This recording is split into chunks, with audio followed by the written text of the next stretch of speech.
Welcome back. You're still watching Sunrise, coming to you from Channels Television, Lagos. In the last 1 year, many lives have been lost, many nursing life-threatening injuries, while many families have been put in disarray as a result of road mishaps. It is reported that the number of people that road accidents kill and maim in a year is more than the number of those killed and maimed by Boko Haram insurgents, herdsmen, and HIV/AIDS all put together in the same year.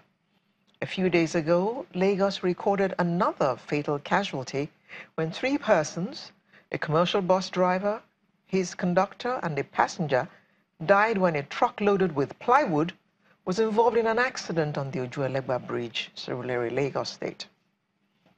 Of course, recall the one that happened on the Lagos-Ibadan Expressway just 2 days ago, in which 9 people were confirmed dead and about between 50 and 55 cars burnt. We have with us in the studio Mr. Kunle Shonaiki, who is a member of the Sector Skills Council, National Automotive Design and Development Council. Good morning. Good morning. And thank you for joining us. Thank you for having me. We had invited, and we were hoping that the Lagos Sector Commander of the Federal Road Safety Corps, Mr. Hyginus Omege, was going to be able to join us, but unfortunately, he had urgent business that has to do with Abuja going on, so he's unable to join us this morning. Yes, Mr. Shonaiki. Carnage on our roads. We know that the roads are not the best in the world, but we ourselves seem to be our own worst enemies, talking about how we maintain our cars. Well, if you want me to really talk about how we maintain our cars, the whole thing boils down to individuals and the way we look at things in this part of the world. Then, yes, we can say the government has a role to play in enforcing some of these laws and regulations that we have in place. Because for you to renew your vehicle license or in some other climes, all these things has to be met. That means your roadworthiness has to be okay.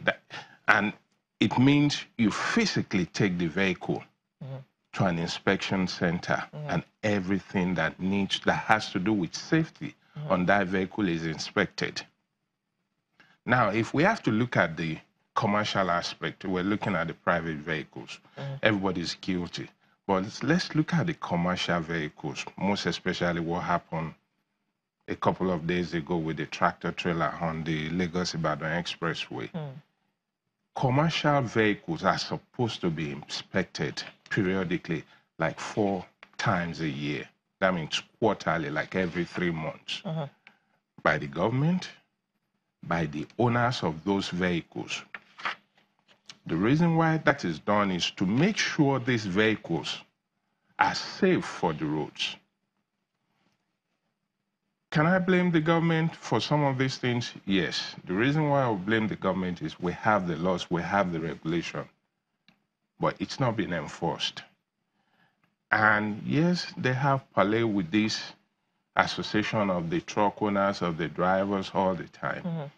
But these guys really don't care because they cared about the money, but they don't care about the safety of the trucks and the safety of the people that are endangering their life on the roads. And that boils down to corruption, doesn't it? Yes, in a way.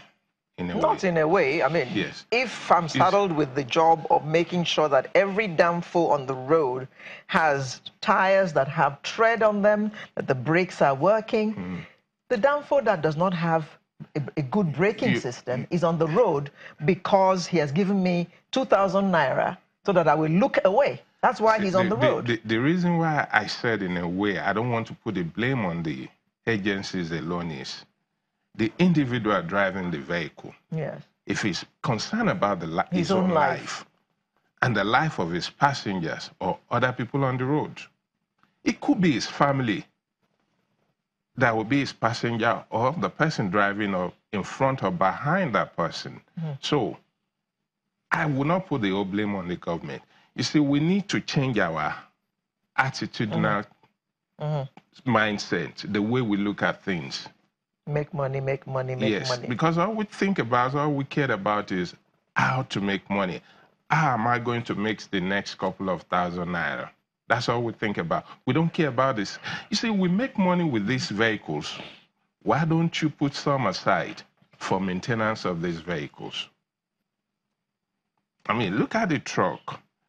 I was not there. I didn't see the vehicle. But with my experience, consulting for some of these fleet owners, I have seen, and I tell my family, you don't stay behind, in front, or beside any heavy-duty tractor trailer.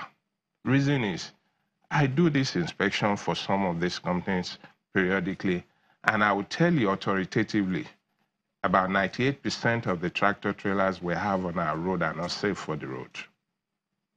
How many percent? 98. Not safe for the road. Yes, authoritatively.